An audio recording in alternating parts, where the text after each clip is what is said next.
সুপ্রিয় দর্শক, আসসালামু আলাইকুম। আজকে শেয়ার করছি কোরবানি ঈদের দিন কিভাবে 7 কেজি গরুর মাংস আমি রান্না করেছি এবং কিভাবে আমার গরু কাটা হলো এবং মাংসগুলো ভাগযোগ করা হলো তা আপনাদের সাথে শেয়ার করছি এবং আমরা কিভাবে কত আনন্দ করলাম সব কিছু আপনাদের সাথে একটু শেয়ার করব। আশা করছি আমার রেসিপিটি ভিডিওটি প্রথম থেকে শেষ পর্যন্ত দেখবেন এবং একটি লাইক দিয়ে আমার ভিডিওর সাথে সংযুক্ত থাকবেন। দেখতে পাচ্ছেন মাশাআল্লাহ করে এই গরুটা আমরা নিয়েছি। মাশাআল্লাহ, দেখতে কত ভালো লাগছেন তাই না? আর কেমন হয়েছে আমার অবশ্যই কমেন্টস করে জানাবেন।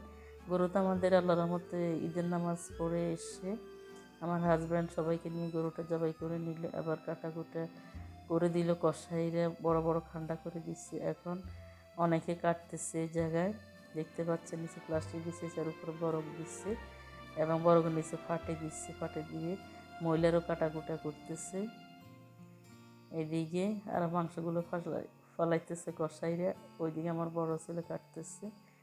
আর এইদিকে আমাকে রান্না করার জন্য 7 কেজি গরুর মাংস দিয়েছে। এবার এইগুলোকে আমি সুন্দর করে ধুয়ে নিচ্ছি। আসলে আমার হাতের গরুর মাংস রান্না বান্না আমার শ্বশুরবাড়ির সবাই কিন্তু অনেকটাই পছন্দ করে। এই যে আমি বারবার ধুয়ে নিয়েছি মাংসগুলো। আমি এদিকে রান্না করব আর এদিকে তো কাটাকুটা চলতেছে। এবার মাংসগুলো ধোয়ার পরে আমি বড় একটা পাত্রে নিয়েছি, যেহেতু 7 কেজি গরুর মাংস নিয়েছি প্রথম অবস্থায়। মাংসগুলো দেখতে কত না পিওর। এবার মাংসের মধ্যে আমি পেঁয়াজ দিয়ে দিব। তার জন্য এখানে আমি প্রায় 1 কেজি পেঁয়াজ কেটে নিয়েছি একদম কুচি কুচি করে। এবার পেঁয়াজগুলো সব দিয়েছি আর সামান্য একটু রেখে দিয়েছি, এগুলো পরে ব্যবহার করব। তারপরে এখানে আমি অনেকগুলো দারচিনি এলাচি নিয়েছি, সাথে লবঙ্গ দিব এরপরে। তারপরে এখানে কতটি তেজপাতা নিয়েছি, তেজপাতাগুলোকে ধুয়ে একটু ছিঁড়ে বেড়ে দিয়ে দিব। গরম মশলাগুলো ফেলে দেওয়ার পরে এবার এখানে 1 বাটি রসুন বেটে নিয়েছি। দেখতে পাচ্ছেন আমি এখানে পরিমাণ মতো অনেকগুলো রসুন দিয়েছি আর সবগুলো কিন্তু পাটা বেটে নেওয়া। তারপরে এগুলো দিয়েছি আদা একদম পরিমাণ মতো দিয়ে দিব। আমি কিন্তু এখন কোনো মেজারমেন্ট বলবো না। এরপরে দিয়ে দিচ্ছি এখানে মরিচের গুঁড়া। আসলে গরুর মাংসের মধ্যে একটু ঝাল হইলে খেতে কিন্তু অনেকটাই ভালো লাগে, ঝাল কম হলে কিন্তু মাংসটা খেতে ভালো লাগে না। তারপরে দিয়ে দিব এখানে হলুদের গুঁড়া। মাশাআল্লাহ, আমি যে মাংসগুলো পাক করছি আমার ঘরের সবাই খেয়ে এবং কষাইরা খেয়ে কিন্তু অনেকটা মুগ্ধ হয়েছে। যত মেহমান আসছে, অতিথি আসছে, সবাই আমার তরকারি গরুর মাংসটা খেয়ে কিন্তু মুগ্ধ হয়ে গেছে, যেহেতু ঈদের দিন। তারপরে এখানে দিচ্ছি জিরা বাটা। ওয়াও, জিরাটা পাটা বেটে নিয়েছি। আমার এক ভাবিয়ে পাটা বেটে দিয়েছে জিরাগুলো।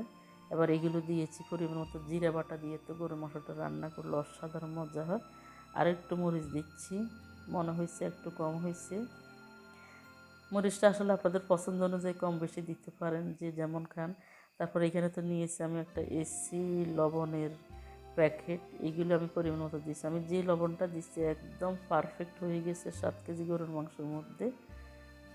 আমি সমস্ত মশলাগুলো পারফেক্ট মতো দিয়েছি।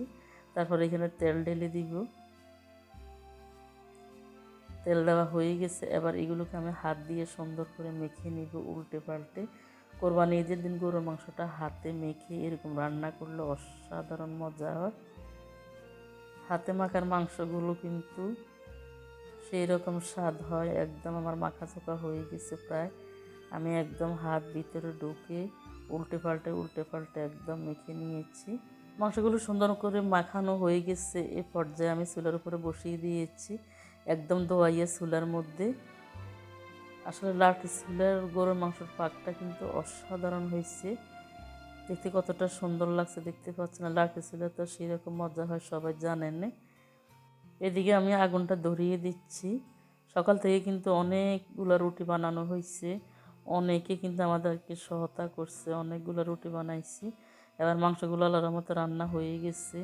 মাংসগুলো রান্না হওয়ার পরে আল্লাহর রহমতে অনেকের খাওয়া হয়েছে এবং কষাই করে খাওয়াই দিচ্ছে, আরও খাইতেছে আর চুলের উপরে বসায় রাখছে। এদিকে আমার ছেলে আর আমার দেওয়ার ছেলে এরা খাইতেছে, ওরা গরমের থেকে আসছে, কাজকর্ম করতেছে, মাংস কাটাকুটা। এদিকে মাংসগুলো তো আল্লাহর রহমতে সবগুলো কাটা হয়ে গেছে, মানে পুরো গরুটাই কাটা হয়ে গেছে। কষাইরা একদম কেটে কুটে দিচ্ছে আর আমরা তো মাংসগুলো একটু কাটছি সবাই শখ করে।